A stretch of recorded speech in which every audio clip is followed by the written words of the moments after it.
Everything happens for a reason. What if every moment in your life, joyful or painful, had a deeper purpose? According to Buddhism, nothing happens by chance. Every experience is part of a greater design, an unfolding path of self-discovery and growth. Join us as we explore how this ancient wisdom teaches us that everything happens for a reason, and how embracing this truth can lead to inner peace. The law of impermanence. Nothing in life stays the same.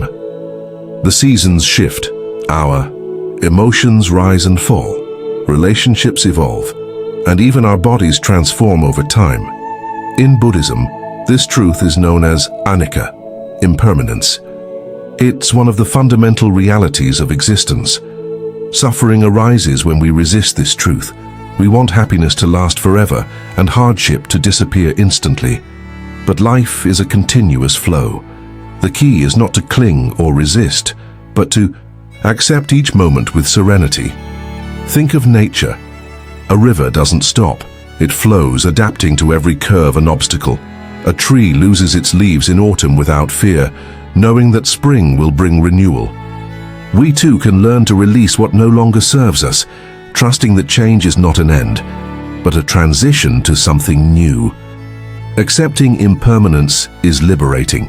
It frees us to live in the present without fear of loss, and to face challenges with the calm understanding that they too will pass. Every difficult phase is just part of the journey, not its final destination. Peace is not found in resisting change, but in flowing with it. When we stop fighting reality and learn to live with gentle detachment, we discover a deep, unshakable tranquility, one that does not depend on outside conditions. Karma, cause and effect in daily life.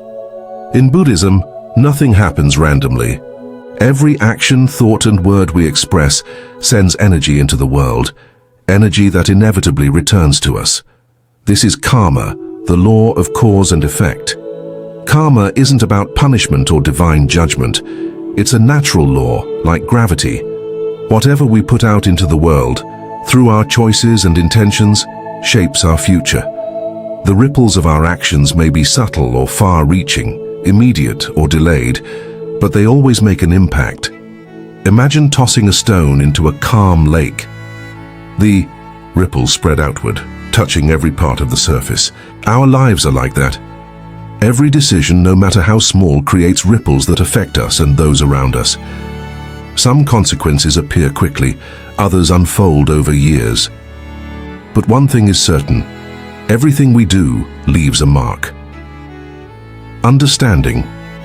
Karma invites us to act with mindfulness, speak with kindness, and live with intention. It reminds us that we are constantly shaping our own path through the energy we create.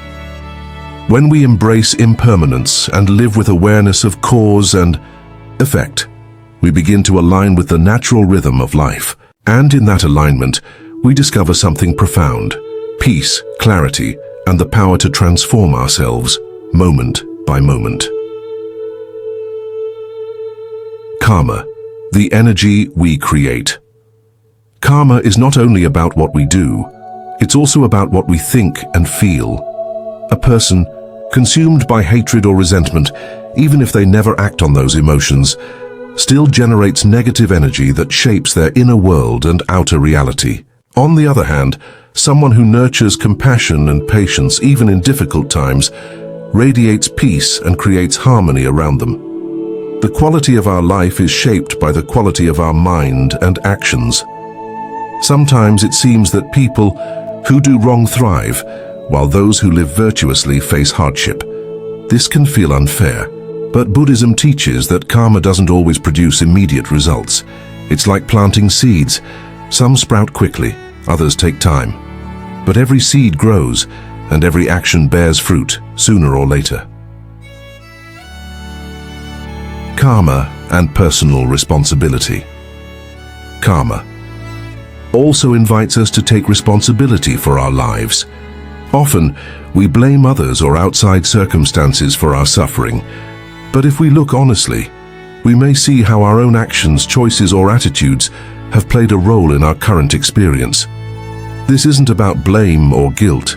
It's about empowerment, recognizing that we have the ability to change our reality by changing how we think, speak, and act. There's a story in Buddhism of a fierce warrior who once came to a monastery, angry and proud. He demanded the master teach him about heaven and hell. The master looked him in the eye and said coldly, "You're nothing but a brute. You're a disgrace to the warrior class." Enraged, the warrior drew his sword, ready to strike. The master calmly said, "This is hell." The warrior paused, stunned by the realization. Lowering his sword, he bowed in respect, and the master said, "And this is heaven." The story illustrates that heaven and hell aren't distant places. They are states of mind, created by our own thoughts, reactions, and intentions. The moment we choose awareness over anger, compassion over ego, we shift our reality. The three forms of karma are thought, word, and action. A thought of hatred might seem harmless, but if we feed it, it can become cruel words and even violent actions. However, a thought of love or gratitude can inspire kind speech and generous acts, creating peace within and around us. Mindfulness and the karma of daily life. Mindfulness helps us become aware of the karma we create each day. When we observe our reactions, we begin to notice patterns, how anger leads to tension, how patience eases conflict. If we repeatedly meet problems with frustration, we build a life of stress. But if we respond with calm and wisdom, we break cycles of suffering and foster peace. Karma isn't just personal, it's collective. Our choices ripple into the lives of our families, communities, and the world. When we act with generosity, honesty, and empathy, we not only elevate our own lives, we help raise the collective vibration of society. One of the most essential aspects of karma is intention. Helping someone for recognition is not the same as helping from the heart. Even if the action looks identical, the energy it generates is vastly different. This is why Buddhism emphasizes not just what we do, but why we do it. Our past doesn't define us. Yes, we've made mistakes. Yes, we've hurt and been hurt. But each day brings a new opportunity to plant seeds of compassion, patience, and truth. Even the smallest acts, speaking kindly, lending a hand, showing up with honesty, have the power to shift our karma and shape a better future. Transformation doesn't require perfection. It begins with awareness and small steps. Every kind word, every gentle thought, every conscious choice, these are the seeds of liberation. Often we suffer not because of what happens to us, but because of how we resist it. If something doesn't go as we want, we get frustrated. If someone doesn't act as we expect, we get angry. If things change, we hold on to the past. But life continues its course with or without our approval. Resistance only creates suffering, while acceptance allows us to flow with more peace. Buddhism teaches us that everything that happens in our lives is part of a web of causes and conditions. Nothing happens for no reason, and although we may not always understand the reason immediately, every experience has something to teach us. Instead of fighting against the inevitable, we can ask ourselves, what can I learn from this? There's a story about a woman who lived in a beautiful valley. One spring day, a powerful flood destroyed her home. Her neighbors pitied her, saying, "What terrible luck you have." She simply replied, "Perhaps." She moved to higher ground and built a small cabin. That summer a drought struck the valley, but her new home was near a spring that never dried up. The neighbors said, "How fortunate you are." Again, she just said, "Perhaps." When autumn came, a forest fire threatened the valley, but stopped short of reaching her cabin because of the rocky terrain around it. Once more the neighbors declared her fortunate, and once more she responded, "Perhaps." When winter arrived, an earthquake shook the region, but her simple cabin, unlike many stronger houses, remained standing. "You are truly blessed," the neighbors exclaimed. She smiled and said, "Life unfolds in its own way. Today's disaster may be tomorrow's blessing, and today's good fortune may lead to tomorrow's challenge. Life is a constant flow, and only over time can we see the bigger picture. Accepting reality doesn't mean we shouldn't take action when necessary.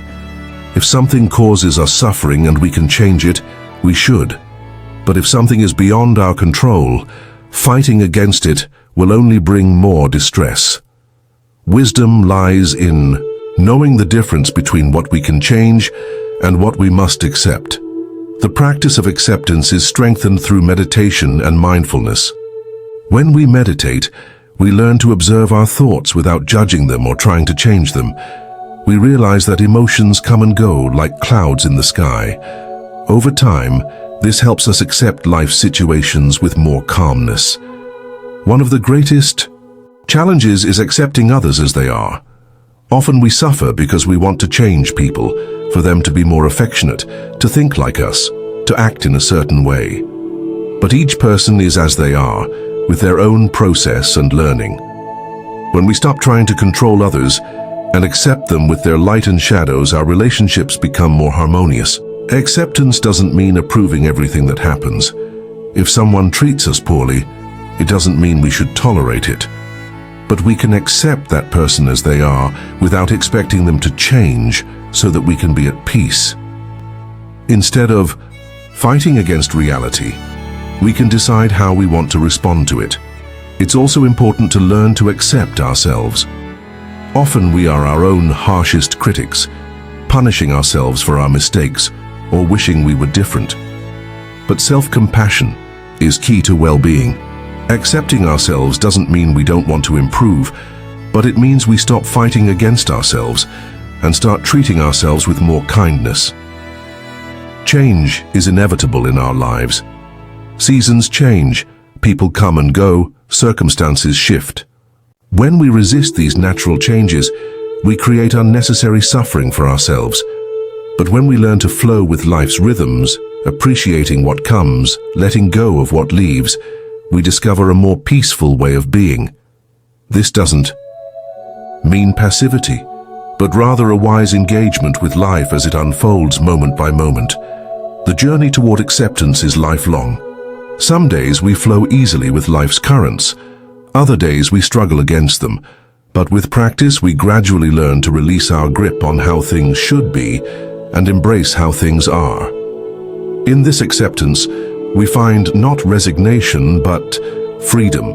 The freedom to respond to life with greater wisdom, compassion, and joy. There are moments in life that feel unfair, painful, or completely senseless. We lose someone we love.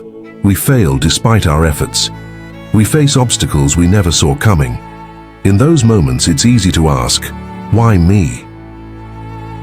But according to Buddhist wisdom, every experience has the potential to teach us something valuable. Even if that lesson isn't immediately clear, suffering isn't pointless. It can be a mirror, revealing what we need to heal, change, or strengthen within ourselves. There's a story of a monk who once lost everything in a flood: his home, his belongings, his sacred texts. Devastated, he wandered to a nearby temple for refuge. There he found peace in silence and meditation. Over time he realized that losing everything had stripped away his attachments and brought him closer to the essence of his spiritual path. What felt like destruction turned out to be a deep cleansing, a new beginning he hadn't asked for but deeply needed. In the same way, our struggles often open hidden doors. A career setback might lead us to a path more aligned with our purpose. An illness could teach us to care for our body and soul. A broken relationship might remind us to rebuild our own self-worth. Nothing happens in isolation. Every experience is the result of interconnected causes, and every pain carries the seed of transformation. We can't always see it in the moment, but in time, life reveals its deeper meaning. The choice is always ours. We can resist and stay stuck in suffering, or we can open ourselves to the lesson it holds. When we do, pain becomes a tool for awakening, and hardship becomes the soil where strength and wisdom grow. So instead of asking, why did this happen? Try asking, what can this teach me? When we look at life this way, Even our darkest moments can lead us to the brightest parts of ourselves. Buddhism invites us to look beyond the surface of our experiences. Instead of asking, "Why is this happening to me?" we can ask, "What is this teaching me?" Every storm has a lesson. Maybe it's guiding us to develop more patience, helping us release our need for control, or quietly preparing us for the strength we'll need tomorrow. Our natural instinct is to avoid discomfort. We distract ourselves, suppress it, or rush to make it disappear. But when we turn toward our pain with awareness, it becomes a powerful tool for transformation. Just as gold must pass through fire to be purified, we too are refined by life's trials. Pain often points us inward. If a harsh word stings deeply, it may be calling us to strengthen our sense of self-worth. If a loss overwhelms us, perhaps it's time to learn the art of letting go with grace. Every difficult emotion is a message from within, a part of us asking to be seen, healed, and understood. Accepting adversity doesn't mean giving in. It means recognizing that every challenge can become a teacher. We can see our hardships as burdens or as invitations to grow. That choice is ours. A helpful practice is to reflect on past difficulties and ask, what did I learn? How did I grow? We often find that our greatest strengths, resilience, compassion, clarity, were born from pain. Even our darkest hours can serve a higher purpose if we're willing to look for it. When we begin to trust that life unfolds with meaning, our suffering softens. Instead of spiraling into self-pity, we shift the question from why me to what for. This small shift in perspective opens the door to wisdom. No experience is wasted. Every hardship holds the potential to elevate us. Growth isn't always comfortable, but it's always necessary.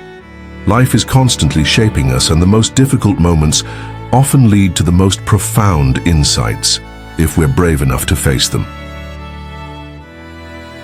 The power of presence, living in the here and now hour. Minds are often caught between two worlds, the past filled with memories and regrets, and the future full of worries and expectations. But in this tug-of-war, we lose the only place where life actually happens, the present. Mindfulness, a core teaching in Buddhism, is the practice of returning to this moment. It teaches us to be fully awake to what is, without judgment or distraction. Here now, this breath, this heartbeat. When we dwell in the past, we reopen old wounds. When we fixate on the future, we stir up fears about what may never come. But in the present moment, those ghosts lose their power. Only here can we truly feel, act, and experience life. Mindfulness isn't reserved for meditation cushions or spiritual retreats. It's a way of being.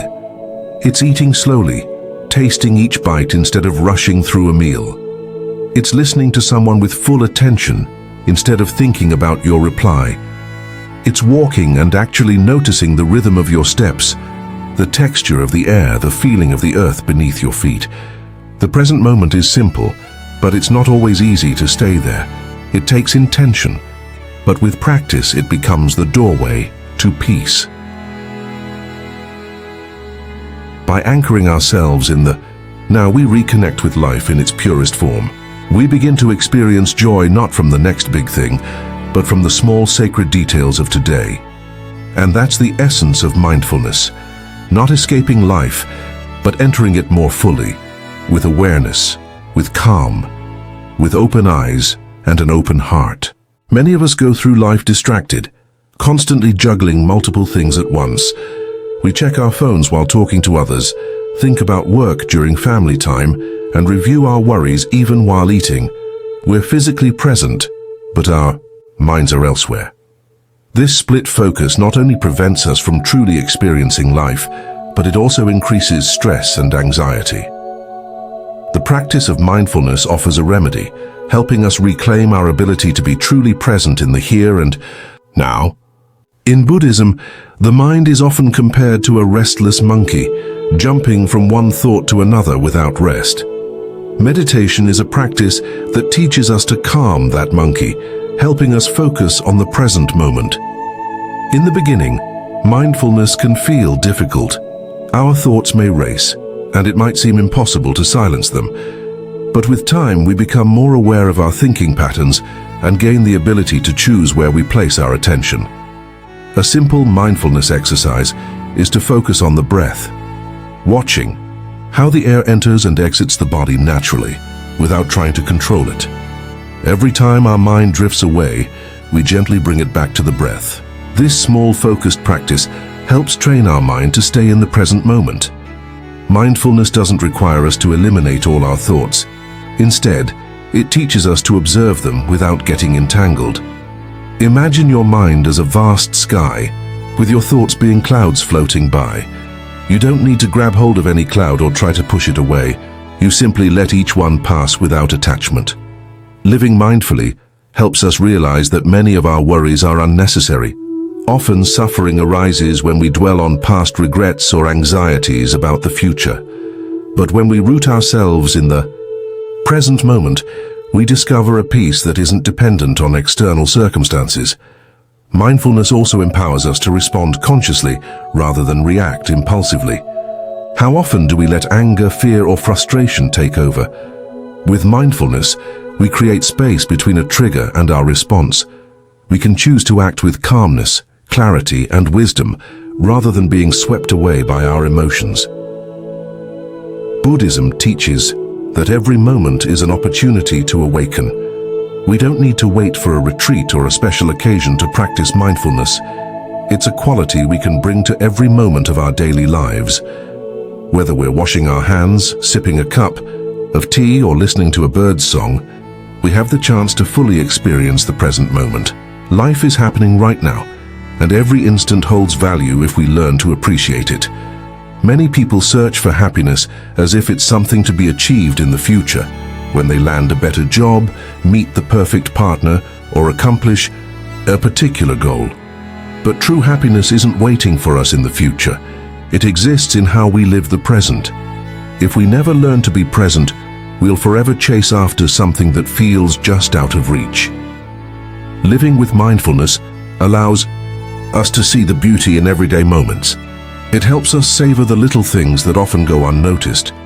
It connects us to our own existence in a deeper and more meaningful way.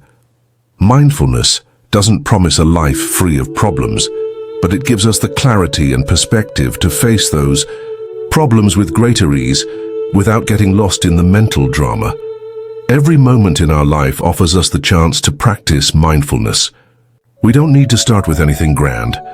A few seconds of conscious breathing when we wake up, truly listening to the people around us, or savoring each meal with gratitude. These small moments of mindfulness gradually build up, transforming the way we live. Mindfulness isn't just an abstract idea.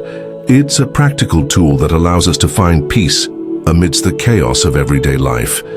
It reminds us that life doesn't live in the past or future. It's in the here and now. When we begin to live fully in the present, we realize that happiness isn't something we have to chase. It's something we can experience right now in this very moment. The mind can either be our greatest ally or our biggest source of suffering. Buddhism teaches that it's not what happens to us that causes suffering, but how we interpret and react to it. Often we react automatically to situations without realizing that we actually have the power to choose how we respond. Through meditation and self-awareness, we can train our minds to stop acting on impulse and instead approach life with clarity and peace. The goal is not to eliminate suffering, but to understand it. Every difficult emotion, every challenge we face, is an opportunity to grow. When we stop identifying with our fears and anxieties, we unlock a freedom that isn't tied to external conditions. The path to enlightenment isn't some far-off destination, but a way of living in the present with full awareness. By letting go of attachments to negative thoughts and cultivating inner peace, we have the ability to transform not just our minds, but also our reality. Thank you for walking this journey with us, exploring the wisdom of Buddhism. We hope these teachings have helped you gain a deeper understanding of life and have shown you a path to inner peace.